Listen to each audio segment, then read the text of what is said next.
She rolled on the Hollywood Walk of Fame and nearly ended up in the ICU. She keeps her old Hannah Montana wig next to her dead pig's ashes, and she spent her entire film budget not on production, but on clothes. This isn't the Miley Cyrus you think you know. In her latest interview, Miley pulls back the curtain on fame, chaos, and the bizarre real-life stories behind her new era. An era that might just be her most unfiltered yet. But before we get to the almost amputation and the glitter-covered childhood punishments, let's rewind. Because this comeback didn't start with a song, it started with a full circle moment. When Miley Cyrus walked out on stage to promote her new album, Something Beautiful, there was something different in the air. And it wasn't just the screaming fans packed into the alley before sunrise. This time she wasn't swinging from wrecking balls or twerking with teddy bears. She was calm, composed, almost elegant, but don't mistake that for boring, because behind this poised new presence is the same chaotic energy that made her a pop culture hurricane in the first place. In fact, she credits that very show, the same one she was on now, as the unofficial testing ground for her infamous 2013 VMA performance. Yep, the one where she danced half naked in a fuzzy leotard and broke the internet overnight. According to Miley, this show was her trial run, a place to test the waters before diving headfirst into controversy. And now, years later, she's come back full circle,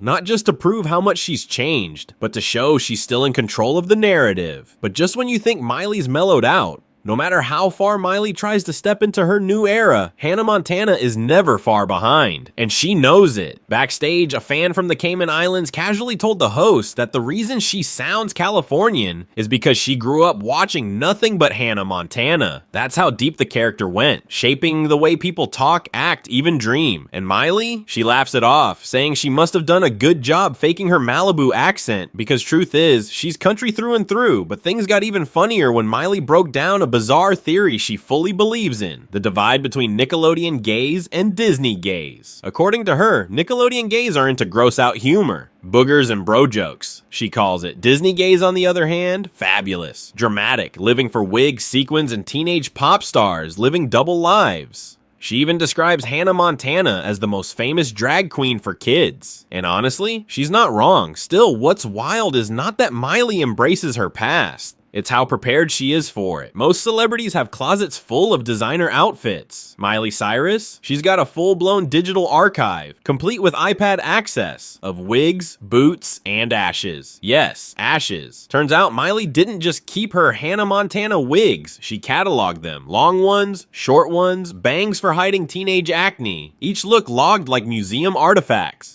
And right next to them, a container holding the ashes of her beloved pet pig, Bubba Sue. She jokes that everything is meticulously organized. Go to aisle 8, section 91, pig ashes next to the Hannah boots.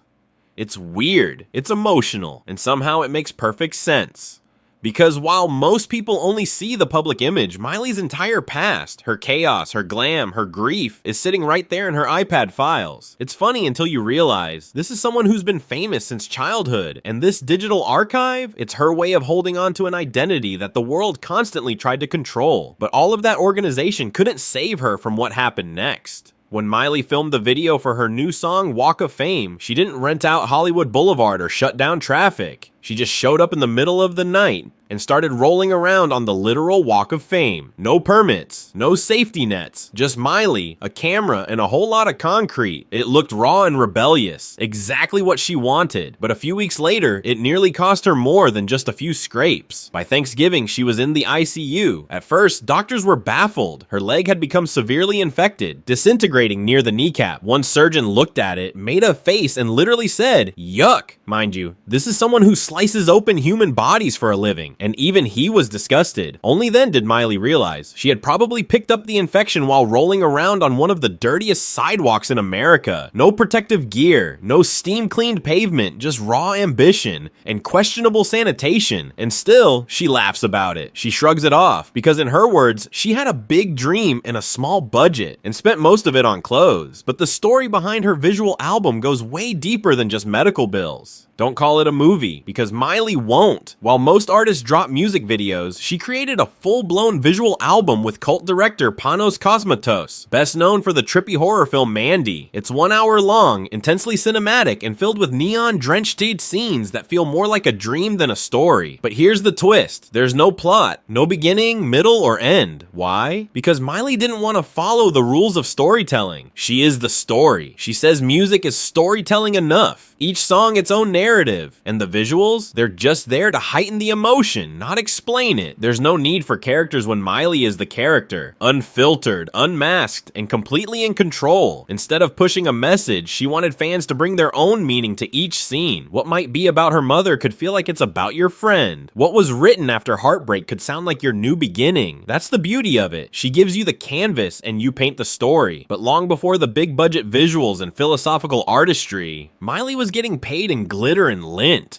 Before the fame, before the wigs, before the ICU, Miley Cyrus was the proud owner of a cleaning business called Sparkles. Well, sort of. It started after she and her brother pulled a prank so dumb it almost sounds made up. They vandalized their own house. Their dad, country star Billy Ray Cyrus, wasn't mad. He was disappointed and clever. As punishment, he made them get jobs cleaning windows, not neighbors' houses, because let's be real, no one's hiring an 8-year-old, but mostly their mom's nail tech and hair lady. Still, Miley took it seriously. She had a name, a method, and even a competitive streak. Sparkles didn't use paper towels. Those left lint. No, Miley used newspaper because, as she put it, it's free, especially if you steal it from the machine. Every time she saw a Molly-made van drive by, she'd mentally compete with it. And when she caught one of them smoking, she thought, see, you should have hired the kid. But as much fun as the story sounds now, Miley sees it clearly for what it was. A weird cycle where her mom paid her to pay her back. Even as a kid, she knew the math didn't add up, but in true Miley fashion, she played along and made it her own. And long after Sparkles was retired, Miley earned a title she never expected.